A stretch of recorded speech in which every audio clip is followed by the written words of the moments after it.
All right. Thank you all for coming on a cold day. I was hoping some folks would sit closer so I could get some radiant heat, but couldn't talk folks into it. Well, it's my pleasure to give you this update on the academic enterprise. And bear with me as I walk through some of the things I think are topmost on my mind.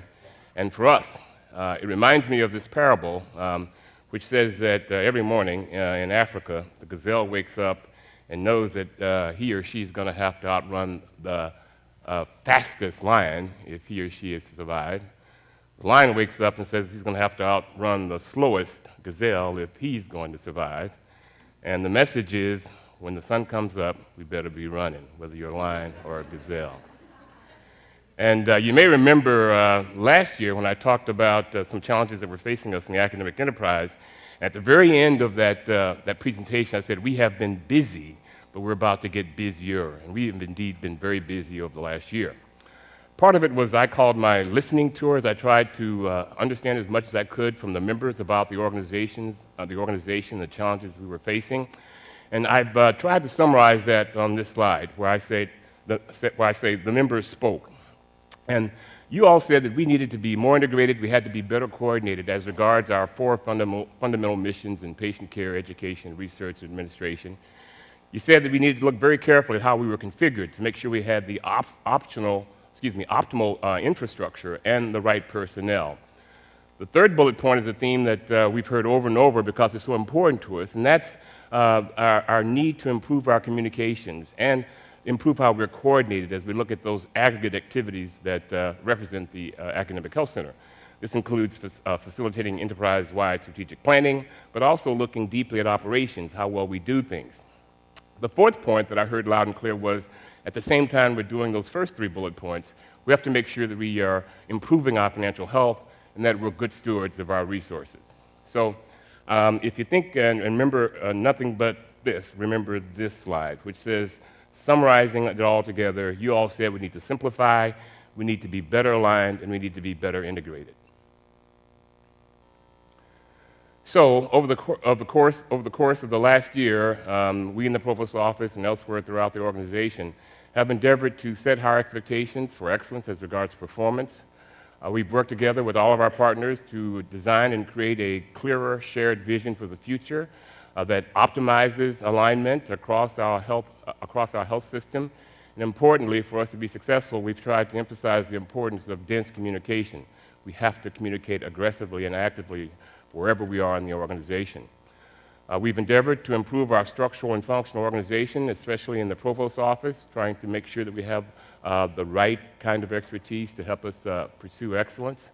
At the same time, we've been trying to think systematically as a group as we talk about what changes might be needed in terms of our structure or in our procedures. And lastly, a major important issue for us is to make sure we have the appropriate decision support tools and techniques and people and the complementary analytics that allow us to make the very best decisions as quickly and as efficiently as possible. So here's the summary for that concept. For us, I think it's about having the right people in the right places, doing the right things at the right time for the right reasons. I think that's a credo that I think we should carry with us.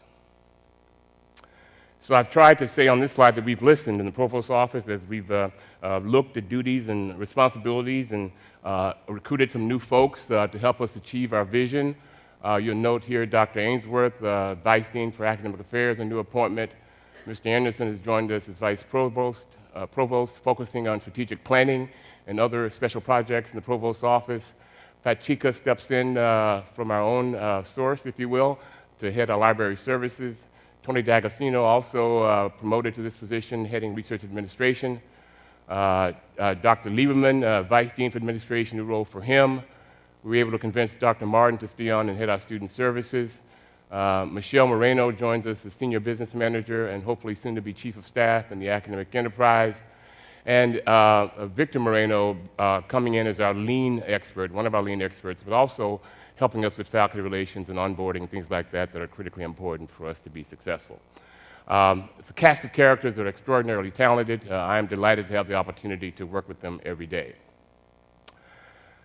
Last time I made about 16 statements that I thought would describe or should describe what UTMB would look like in 2020. Won't run through all of those, but I looked back and sort of did my own scorecard. And I think we should be proud of the fact that of the 16 or so declarative statements saying what we wanted UTMB to be in the near future, over a third of them have been quite successful. So we got through UTMB Connect quite successfully. We continue to be recognized for our excellence in education. Our capital campaign is on track. As you look internally at the offers we're making for faculty members, I think we have much improved discipline, which is critically important for the right kind of hires. And then as you look across the organization, although there is work to be done, I think we can say that we are better integrated and we're better coordinated as regards those things that span the enterprise. So overall, since March 2013 last year, about a third of our major initiatives have been quite successful, and I think it's fair to say that there's been significant movement on all of the others, and I've listed some of the examples here. We continue to work to diversify our funding sources. Mr. Campbell and his team are doing a great job around brand management and marketing. We've made great efforts to improve our communications. I'll tell you more about that as I get through the presentation. Internally, infrastructurally, we have better accounting processes that are helping us manage the organization. And then I put up mentoring because I think that's an important attribute for an academic health center. Here are a few more details about our efforts around mentoring and faculty development. As many of you know, Dr. Arneej Bhardwaj was recruited here as chair of neurology, but he was also appointed dean for faculty affairs. And one of our objectives, a simple objective is this. We want to make sure that every faculty member, every new faculty member certainly, has mentoring plans that are listed in that person's recruiting letter, and we hold ourselves accountable for their development. The Academy of Research Mentors, established in 2012, is doing great work. Most recently, they've been working with our junior and senior faculty members on developing their mentoring skills, looking to enhance their abilities. The Academy of Master Teachers is also taking up this role, also enhancing its mentoring activities. And the fourth bullet point there is a new group we've started called the Nexus Group. And you might think of it as a faculty advisory or consulting group. As we looked across all of the schools, we noted that there was something like 40 individuals that had advanced formal didactic training in health policy, health administration, business administration, public health, et cetera. And to a significant degree, those skills were not being sufficiently utilized, not just me saying that, but as I spoke with some of them, they said, well, we want to use our training and put it to better use. So we thought we might form our own internal consulting group, if you will, by bringing these faculty members together to help identify solutions and to identify strategies and tactics that would allow us to address these challenges. I'm particularly excited about it. It's co-chaired by Mr. Anderson and also Dr. Bernard Godley, who is chair of ophthalmology. They've already had their initial group, and as you look around and you see the kind of things I'm talking about and things we'll be talking about through the rest of March, there are many opportunities where we can engage those members of our faculty to help us address some of the problems. I think it's going to be very powerful. I think it's going to help connect us. I think it's also going to improve communication. So stay tuned. I'll be happy to give you some updates as we go forward. Well, I've mentioned a fair amount about the importance of communication and our efforts to improve communication. So in the next series of slides, I want to talk about some of the efforts that we're taking on the academic side. UCount. So I think this was an important initiative. I think as we look back on our previous survey results, there were many areas where I believe we could improve. So as we moved forward with UCount 2013, and we looked at the kinds of opportunities that were available for us to improve our communications and improve our organization, it really fell down into two areas. The first is communication. and the second area was employee satisfaction. So we formed two cross-functional focus groups and asked them to focus on these two areas. And importantly, in this instance, we wanted them to give us specific recommendations that we would hold ourselves responsible for following. And so in the communication area, you see the goal was, or one of the goals was to devise a plan to ensure that the different levels of UTMB, wherever you are, staff, frontline, middle management, senior management, to devise a plan to ensure that we communicated or would communicate more effectively with each other. Second major area was employee satisfaction, and here the primary goal, or one of the primary goals, was to develop focused and measurable plans to determine what it would take to improve employee satisfaction. I think you will agree that if we get those two areas right, then I think we will have all kinds of downstream benefits, and we will be able to achieve the kind of results we want as we address the opportunities for improvement that were identified in the UCount survey. These two cross-functional AE groups have already met. They met in January and February. They've shared their thoughts and ideas, and they have recommended actions for implementation. On the next slide, I want to give you a few examples of what that looks like. In the communications arena, the group recommended that we establish communication standards and expectations so that we are more coordinated across the various components of our academic health center, but also to ensure that communication is two-way. Under the employee satisfaction area, there was a recommendation to create career development programs. These would include things like skill building or refresher courses for some of our managers. And also, importantly, we were to build robust mechanisms and systems to make sure we're doing everything that we can to retain our valuable and valued staff members. As sub-bullet points, in order to do this, the recommendation was that we administer performance appraisals more consistently and that we improve the training of managers on performance assessments. So these are just a few illustrations. The two focus group, the members have been actively engaged. We commit to listening very carefully to their recommendations and to holding ourselves accountable for improving things. But on this idea of multimodal communication, it was something I introduced last year. It's the idea that in this time, in this era, in organizations of our size and complexity, it really takes a deliberate, focused effort to improve communication. We have to be mindful of providing different tools and devices to communicate with each other while making sure that it's not too much. So getting that sweet spot just right, what's the right amount of communication, I think is going to require a lot of input as we try to sharpen our messages. But here are just a few examples of what we've been doing on the academic enterprise. The first is a session, we call it It's Just Lunch. It's an opportunity for all AE employees in small groups to get together with folks from the provost's office, including yours truly, and we discuss important activities or initiatives that are in progress. It's a very short presentation from me. We really want to have the exchange and the dialogue of the sessions that have occurred to date. That has happened. We've had some very good discussion. Folks have been candid about their recommendations. They've brought some ideas forward, and we have addressed them. So because of the success of this particular initiative, we're going to continue that. It started actually in August of 2013. On our webpage, you can find a Provost blog, and that's the place where we want to stimulate ongoing discussions and also introduce topics that might be considered or deliberated. It's not gotten all the hits I'd like for it to get just yet, but it's starting to heat up. We look at it on a weekly basis, and when we have ideas or suggestions, we address them. The best example was a recommendation we received from the medical students who were complaining that outside one of their major auditoriums, I guess as part of the facilities or building management piece, the construction folks were having a conversation right when they were starting one of their first classes. So in partnership with our colleagues in FOAM, we were able to get them to move to a different location, and the students were happy. I've started a series of what I call fireside chats, again, an effort to reach out and talk to faculty members directly in small groups again, just like the It's Just lunch sessions.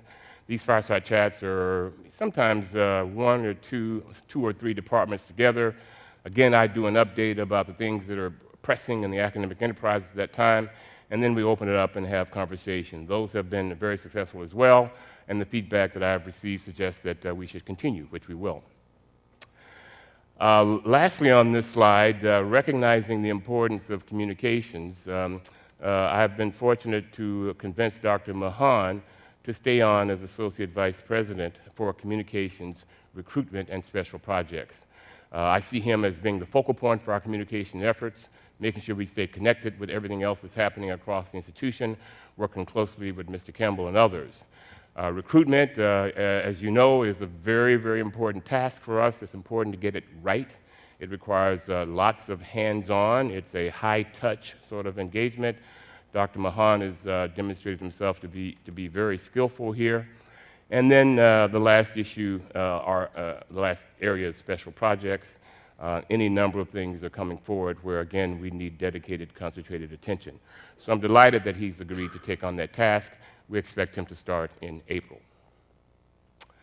All right, the right people. I remember I said the right people doing the right things for the right reasons. Let's talk about some of the great folks that are now officially part of our team or who have assumed new roles. So Dr. Goodwin, you see here, after a national search, we found that the best person to be our VP and Chief Research Officer was already on our campus. And so I was delighted that he accepted my invitation for him to be VP and Chief Research Officer. He started February 1st. You all know him, but I think he's really going to be important as we look to sharpen our focus in certain areas of our research enterprise. In particular, Dr. Goodwin has extensive experience coordinating and assembling multidisciplinary teams. He's been phenomenally successful obtaining grants that address specific health issues. And in particular, over the next year, we want him to focus his efforts on helping us refine our strategic plan for research, but also helping us pursue new programs of excellence in translational research. So I don't know if he's here, but we're glad to have him. Here's a summary of some of the chair appointments that have occurred since we last met. I won't read all of this, but again, these are extraordinarily talented individuals who either have assumed these roles from within or who we have been able to successfully recruit from outside. Dr. Rutkin is a new chair of the Department of Preventative Medicine and Community Health. She is a world-renowned leader and educator and investigator. We think this appointment is going to help us as we work together with the hospital to build healthier communities. For example, as regards implementation sciences, decision sciences, comparative effectiveness, clinical efficacy work. Dr. Walzer, nationally and internationally renowned for his efforts as an interventionalist, was named chair of the Department of Radiology. As I was thinking about what to put on this slide, I think it's fair to say he's changing how we think about imaging technologies and also changing how we think about ablative therapies. So we're delighted that he's assumed that role. He's really making great headway. I mentioned Dr. Bardwaj earlier. He is chair of our Department of Neurology, but also Assistant Dean for Faculty Affairs in the School of Medicine. He's another national and internationally recognized expert. His area is neurocritical care and stroke. He's been blessed to receive extramural funding throughout his career, and his expertise has been recognized by his service on study sections for the National Institutes of Health and for the American Heart Association. Dr. Blake Rasmussen was named chair of our new Department of Nutrition and Metabolism in the School of Health Professions. He is an expert on healthy aging. He directs the department's muscle biology and metabolism laboratory, an area near and dear to my heart, as Dr. Protas knows. And he also leads the NIH-funded laboratory, the Claude Pepper Older Americans Independent Center Pilot and Exploratory Studies Corps for UTMB. Pleased to announce today another person will be joining us. This is Dr. Lapasada. Dr. Lapasada will be joining us on July 1st. He comes from Vanderbilt University, where he was executive vice chair, directed their division of laboratory medicine. He was medical director of clinical laboratories and also chief of pathology at Vanderbilt University Hospital. He previously served as professor of pathology at Harvard Medical School, also establishing a division of laboratory medicine at the Massachusetts General Hospital. His particular clinical expertise is in blood coagulation. And actually, if you look at all the things that he's done, it's extraordinary. You'll see more in an announcement, but he really is truly one of those individuals, like our other chairs, that are triple threats. We're delighted to have him here. I think the future is bright. We are active. As I mentioned last year, we continue to be very aggressive in terms of our search updates. You see just a smattering, just a few of the initiatives. I hope to appoint a new VP and Dean of the Graduate School of Biomedical Sciences in the next several weeks. We've had our finalists in for the Chair of Biochemistry and Molecular Biology. Also hope to make that announcement in the next several weeks. Dr. Godley was chair of our new search committee for chair of the Department of Surgery.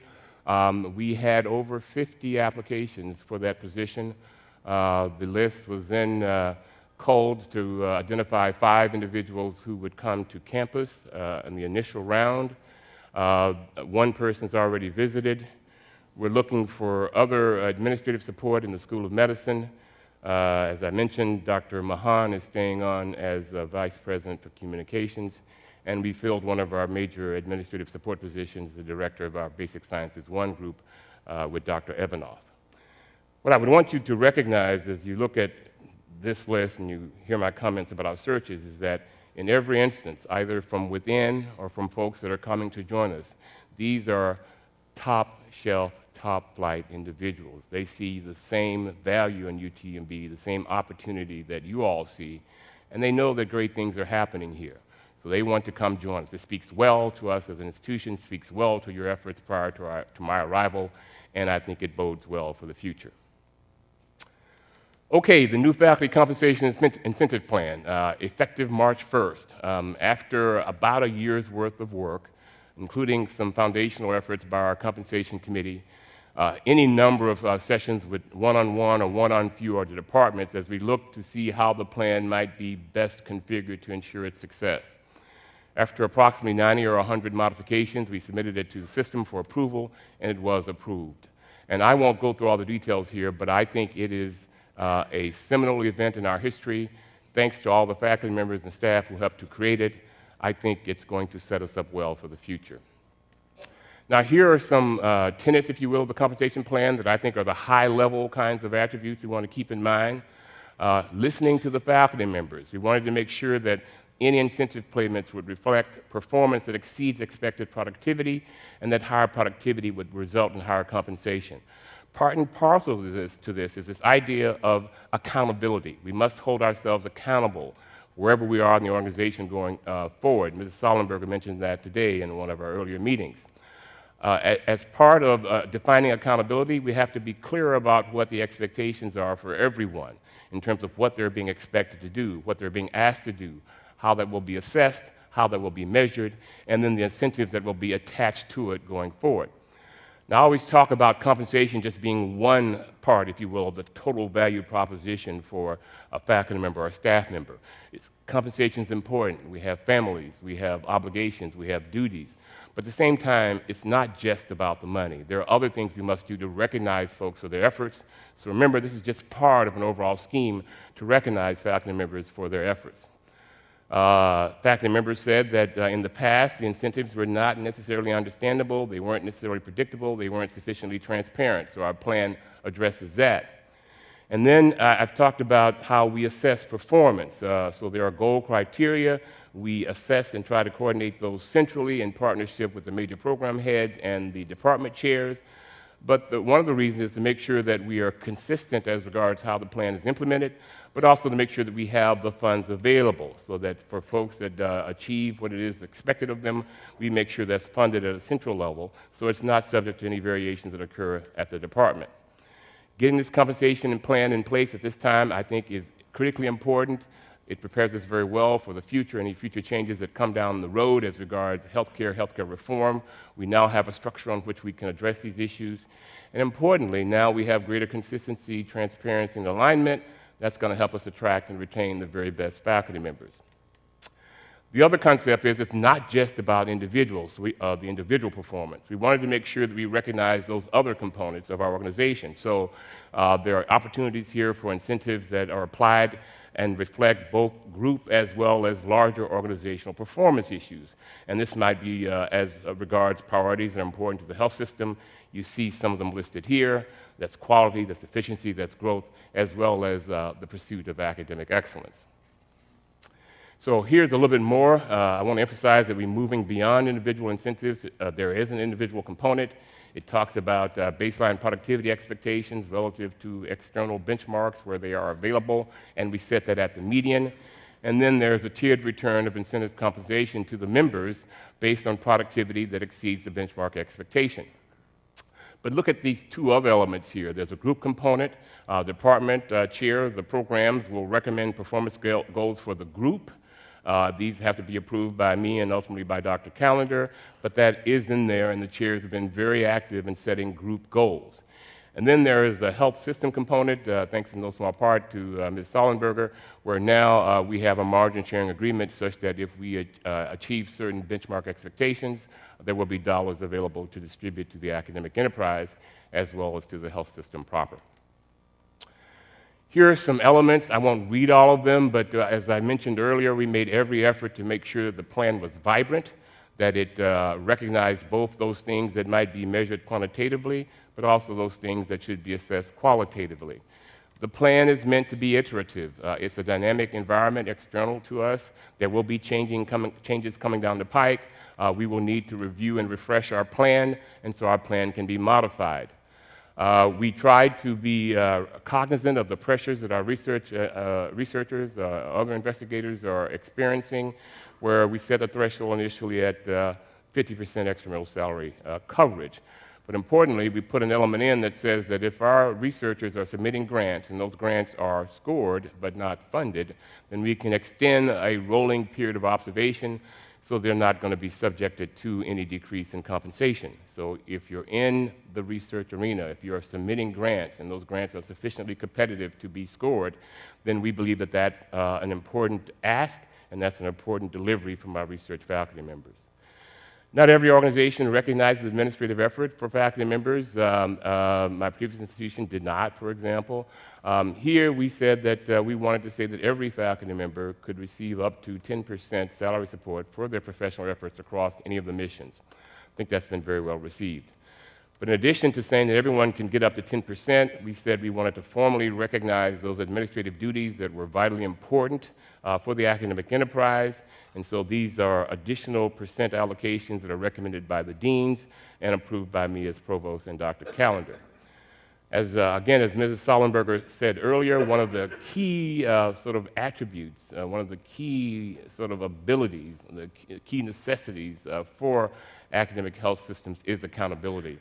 That's along with participative deliberation and also with sort of empirical creativity, they call it.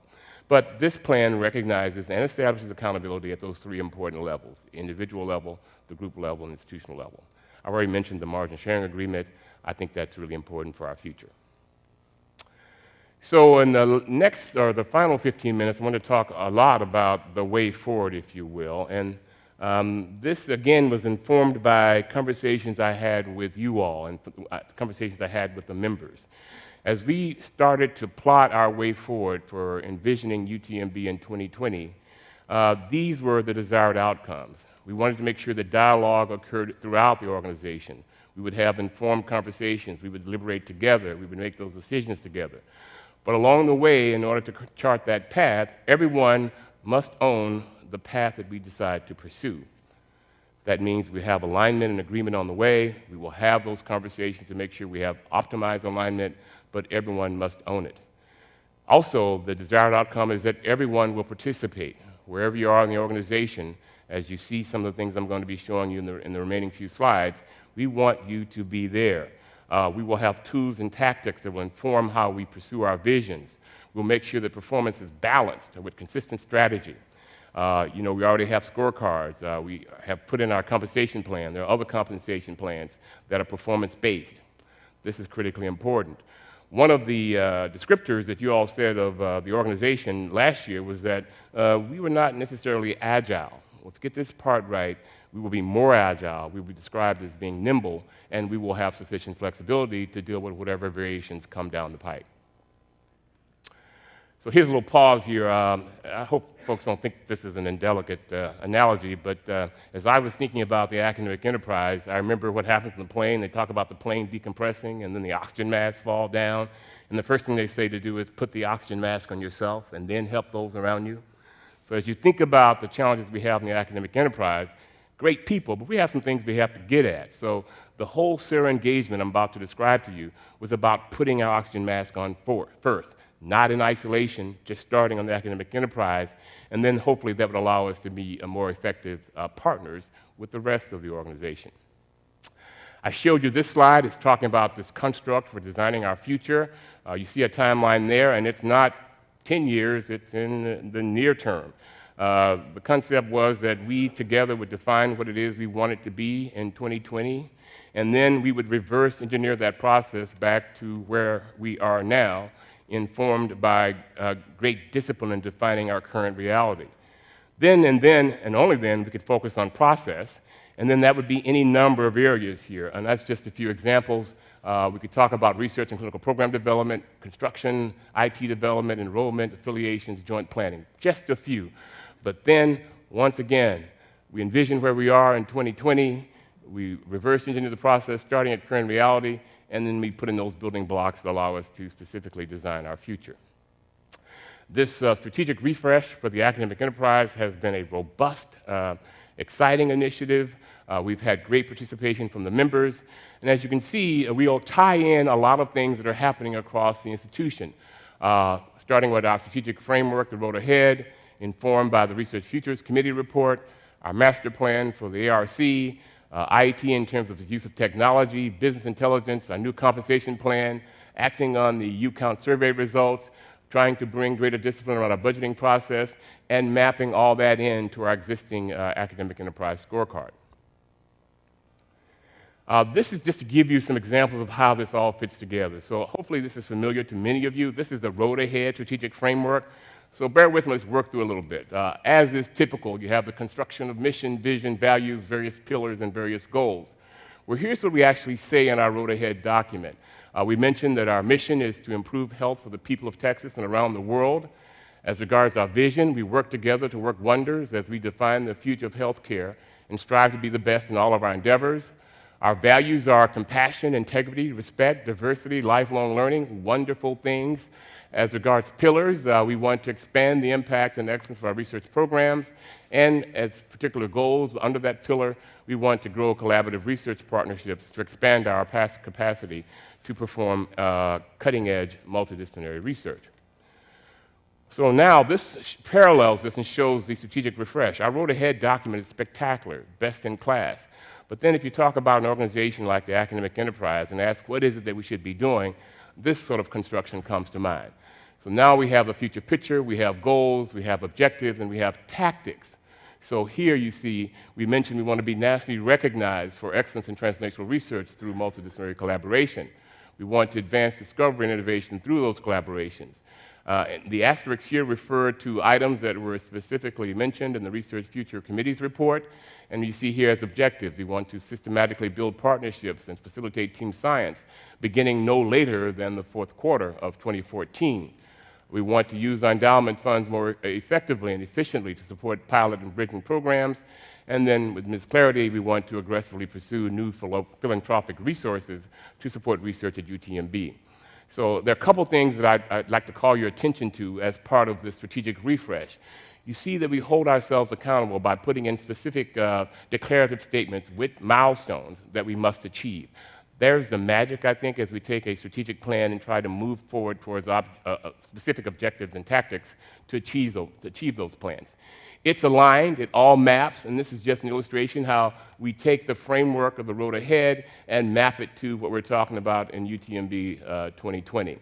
Nationally recognized for excellence in translational research through multidisciplinary collaboration, ties into our pillar here where we work together to work wonders.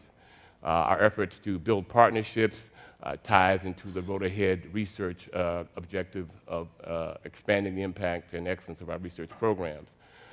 Deploying endowment funds and new philanthropic resource efforts is going to facilitate our ability to grow collaborative research partnerships.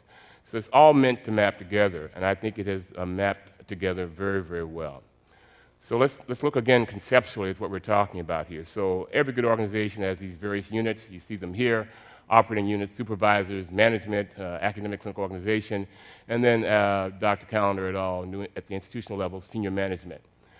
Well, this may not read very well, but it talks about the importance of having tactics and strategies that extend across the organization. For us to be successful, we have to have that across the organization, not just coming from senior leadership. It also talks about the importance of, how our road ahead maps. So the road ahead deals with these levels very effectively. You might say that it really is at middle management and also at the senior management level. The opportunity is, what does the road ahead mean for us as individuals? My road ahead, as Dr. Callender has described it, and this is where the strategic refresh comes in, and that's our plan is meant to connect those levels and have us work across the whole organization. So now we're communicating broadly, more effectively. We're deliberating. Everyone is participating, as I described to you earlier. And then, if we get that part right, we'll have better collaboration. It might lead to new affiliations and new networking.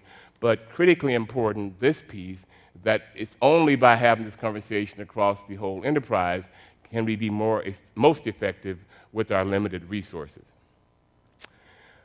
This is just an example of what has happened to date. As you may know, we had a number of retreats where we posed simple declarative statements for folks to debate as regards what UTMB might look like in 2020. Folks got to walk around with their little dots, and they got to put dots on some of these things, so they voted. And here's what you all said regarding quality and safety, and they're in rank order in terms of the most votes. Members said that we needed to have more robust systems to support evidence-based personalized care. We needed to have highly effective decision-making processes. We felt that all employees needed to understand the value of quality and its impact on the financial health of the institution. This was pre-Epic Connect rollout. We had to use our electronic medical records effectively. And then you also see some other issues here. We wanted to be able to quantify our outcomes and demonstrate our excellence both proactively and publicly. Here was an objective to be #1 in UHC safety ranking. There was also concern that the EMR might slow down productivity. And then also folks said we wanted to maximize the quality payment incentives. So the group, many of you in this audience, as well as the principals from CIRA and folks in this office, took all of the information we received from the members and then tried to distill that into a framework that we could use to actually develop the objectives and tactics we would need to be successful. And so in this Creating UTMB 2020, here's an illustration. So there's a branch quality and safety here. You see the comments that were included: robust systems to support evidence-based personalized care, all employees understand the value of quality and its impact, etc. And then in each of these areas, we worked on putting in simple declarative language those things we wanted UTMB to be in 2020. I won't read them all, but I've emphasized some of the highlights that I took from this conversation, from your comments. UTMB would have a safe and just culture. UTMB would rank in the top quartile for safety among UHC hospitals and rank at least 3rd among Texas institutions. And then we would have these systems and processes in place that allow us to achieve those goals and objectives. So here again is that accountability theme, holding ourselves accountable, saying what it is we want to be in a specific time frame, talking about the tools we need to make that happen. So there are a number of branches here on the tree. I just showed you the one that's quality and safety, but ranging from discovery and innovation through financial performance, institutional culture, down to leadership and governance. We now have the things that we as members believe are important for our future. We have the declarative language associated with each of those major branches on the tree, and we have worked to establish the milestones as well as the milestones that would be associated with the objectives and tactics for us to be successful. So it actually, therefore, runs throughout the organization, dealing both with finance, education and research, our patients, our staff, our providers, information services. I won't read them all here. But we created these strategic management task forces because one of the keys is, after getting the ideas from the members about what it is we wanted UTMB in 2020, we actually have to have some folks that actually get the work done. So we created these strategic management task forces, again, voluntary efforts, but the response and the participation was outstanding. So here's a little bit about what we asked the task forces to do. So the first piece was we wanted them to create these portfolios, project management portfolios, PMP, and to make sure they were integrated across the organization. but we wanted to specifically look at what we were doing in the academic side. We wanted to support our marketing and service development efforts. We also wanted to support executive leadership because ultimately Dr. Callender will have to say, how does this fit in? Does this make sense? I have every confidence that he has been enthusiastically positive about the organization. This group met every couple of weeks. Their charge was to drive the process. They were also forced, politely, to collaborate, but importantly, communication occurred. I think Jocelyn Smathers said that one of the things she thought happened was serendipitous, that there is actually improved communication. I actually said that some of that hopefully was by design, because at the very least, we said we're now getting people in the organization who come from different areas who may not actually get together very often to sit in a room and then say, here's what we think we should achieve, this is how we're going to do it, and this is what we think is important. They were, of course, charged to produce information that would ultimately be shared with the audience, with our members. So folks have been working very hard, and over the weekend, we just got this sort of report. The last several weeks have been with, okay, what resources are required for the 18 objectives that are identified in the CIRA 2020 engagement. And then we've asked them to look and say, well, as regards what we might do immediately, where do you think we should focus? And you may have difficulty reading this. I won't go through all of it again. But you see here that the top emphasis here was on achieving a positive contribution margin for the faculty group practice. But you see also that there was interest in defining the methodology to select future clinical program priorities by the second quarter of 15, and on and on. So again, disciplined, rigorous effort to define the tactics that we need to actually help us achieve what it is we want to achieve as we envision UTMB in 2020. I've been just overwhelmed by the response. Tomorrow, I think between 2 p.m. and 7 p.m., we're calling all the strategic management task forces back together. We're actually going to sit down and go through this, because the important piece, as you can imagine, you talk about accountability and you talk about responsibility, we're going to have any number of great projects, probably more than we can take care of at any one time. So now, in every organization like ours, there are always trade-offs. We're going to have to sit and go, okay, well, what do we do first? And that is going to be informed by the members. Once we do that ranking, if you will, we will make it open, we'll make the information widely available to everyone, because again, we want that validation as to, are we on the right track? And then we'll launch. So I've shown you a lot of slides about strategy and theory. I've shown you some numbers and things like that. I wanted to close with this piece that says numbers are important. Systems are important, but really is about the people. So you can't do anything without the people. So let's listen a bit to see what some of our people have to say.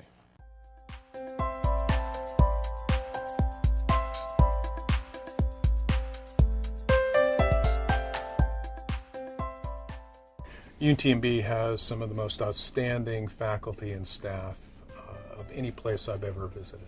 People come here and they experience the culture of the institution. And the word that comes up almost invariably is that we have a very friendly campus and we have incredibly friendly people. When I came here and I was walking around campus, there was this feeling that reminded me of my hometown, and this feeling that reminded me of a place where there's a community. I've made a lot of good friends here and a lot of good contacts here at UTMB. UTMB is about the people. They have become, for all intents and purposes, my second family. You have a bunch of dedicated, hard-working people that really care about this institution. There's no doubt that we're there for each other to really, really pull together and, make that hectic day go smoothly.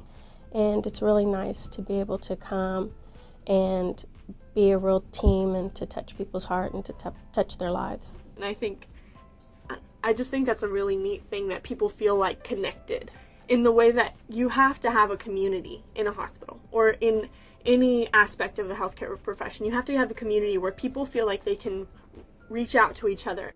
Whenever a team is working together, they can accomplish so many things that you can't accomplish on your own. Whether it's for patient care, in the operating room, during surgeries, after surgeries, teaching residents and medical students. That's what we do best at UTMB. Education was the origin of our institution and a key mission for our presence among the state's institutions, whether that's building new scientists to create new knowledge for patient care, which ultimately is purposed to improve health of individuals, or whether that is finding new and innovative ways to teach and provide skill building for those who would take care of persons with healthcare needs. We work together working with very junior students like undergraduate and medical students, graduate students, fellows, scientists, and assistant professors. It's like gradually how they flourish in the lab, how they start developing their project. So those are the things when I feel they are growing, and that's where I feel my contribution is in their development too. I spend as much time as possible working with students because to me there's a joy in seeing a training and seeing a discovery. In teaching them, I learn also, and seeing the students achieve. That's what it's all about. But you also are challenged by the students. It brings forth creativity from everybody, and that's exciting. Nothing makes me happier to run into a student who's really excited about a result that they've gotten that really has opened the door for further investigation. You can see it in their eyes, you can hear it in their voice, and that's something truly to savor. So the reputation of the university is really about the scientists working in their laboratories and the physicians that are treating people, both working either on the future of medicine or to treat people today to make and improve their health. That collaboration can happen within the institution, from among leadership in academics, in clinical care, right down to the person who's responsible for getting somebody off the curb and into the building. Care today is delivered in a multidisciplinary fashion. We discuss patients in a collaborative manner with all of the different subspecialties. And this encompasses a huge number of nurse practitioners, residents, fellows, professors in the field to give patients the best personalized care that we can deliver for them. Being in the healthcare industry, we have so many opportunities to help people, and it's up to us to seize that moment and not let it to slip through our fingers. Take every opportunity to touch someone's life. It's like the impossible, but it's possible because you make it happen every day.